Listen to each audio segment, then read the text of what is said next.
কাক ডাকা ভরে ব্যস্ত শহরের গলিতে এখন আর তোমায় খুঁজে ফিরি না।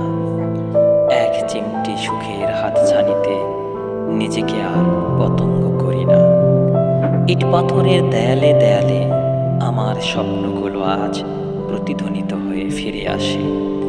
তুমিহীন দিনগুলো শুকনো পাতার মতো মচমচে ভেঙে যায়। তবু ভালো আছি, দিন কাটছে বেশ। ছাদের উপর পায়চারি করে সমস্ত শহরটা দেখি, সবাই কেমন ছুটছে।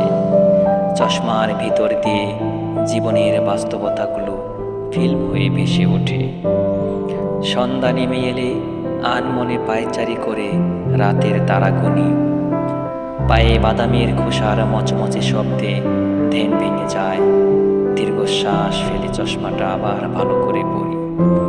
ছাদের রেলিং ধরে হেলান দিয়ে দাঁড়িয়ে দেখি দূরের ইট পাথরের ফ্ল্যাটগুলোর মূর্তির মতো যেন দাঁড়িয়ে আছে। ওই ইট পাথরের ফ্ল্যাটগুলোর ভিতরে বাস করে কিছু ইট পাথরে করা মানুষ। তাদের জীবনে অন্ধকার আসে না, সন্ধ্যায় অন্ধকার নামতে পারে না সেই ফ্ল্যাটগুলোতে।